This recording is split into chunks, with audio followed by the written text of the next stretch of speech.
موسی علیه السلام د الله تعالی جل جلاله. السلام علیکم. د څنګه دا ویډیو کې تور غر تاسو وینئ، دی په غر په سر الله پاک موسی علیه السلام سره میلاو شوی خبرې شوي. قرآن کتونکو موسی علیه السلام دا وخت کې 40 کسه و. الله پاک خپله ته جغله وښوده، یو شغله وشوله، 40 کسه مړه شولو. موسی علیه السلام بېهوشه شوی و.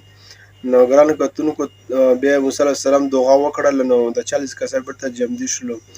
دی ګران کتونکو په دې کوتور په غر په سر باندې دی الله موسی علیه السلام سره الله پاک میلاو شوی و. دا غر څنګه سور شوی دی، الله پاک خپله ته جغله ښودلې وه. او راځئ تاسو د دې غر زیارت زه کوم او دا ویډیو زه ګورم، تاسو وګورئ او کمنټ کې ماشه سبحان الله ولیکئ. السلام علیکم ورحمت الله وبرکاته. ګرانو دوستانو، زه نن په تاسو باندې د یو داسې مبارک ځای زیارت کوم چې تاسو به تر اوسه پورې د دې ځای زیارت کېدای شي نه وي کړی. د عالمانو د خولو څخه به مو په تقریرونو کې د دې ځای په اړه باندې ډېرې واقعې اورېدلې وي چې په قرآن پاک کې هم ذکر راغلی ده. دا د کویتور غر ده. دا د کویتور هغه غر ده چې حضرت موسی علیه السلام به د الله تعالی جل جلاله سره مخامخ کلام کولو، خبرې به یې کولې.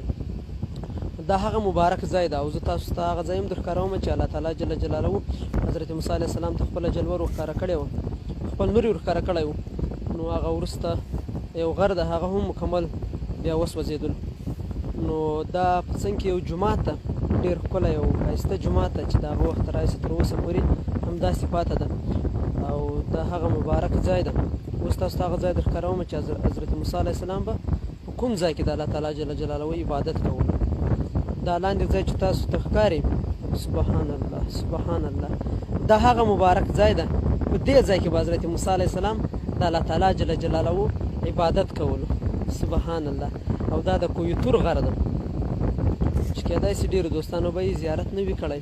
اوس تاسو ته هغه ځای درښکاروم چې کله الله تعالی جل جلاله خپله جلوه او خپل نور حضرت موسی علیه السلام ته ورښکاره کړو، نو بیا یو په څنګ کې یو غر ده چې هغه مکمل وسوځېدو او له حضرت موسی علیه السلام سره 40 کسان هم راغلي وو، هغه هم ټول وفات شول. بیا وروسته الله تعالی جل جلاله د حضرت موسی علیه السلام په توبه باندې هغه 40 کسان بیرته راژوندي کړل. دا تور کاڼي چې تاسو ته ښکاري، دا هغه غر ده چې کله الله تعالی جل جلاله حضرت موسی علیه السلام ته خپل نور او خپله جلوه ورښکاره کړه، نو حضرت موسی نو دغه ځای دا غر وسوځېدو مکمل د الله تعالی جل جلاله په نور باندې او 40 کسان هم دلته وفات شول.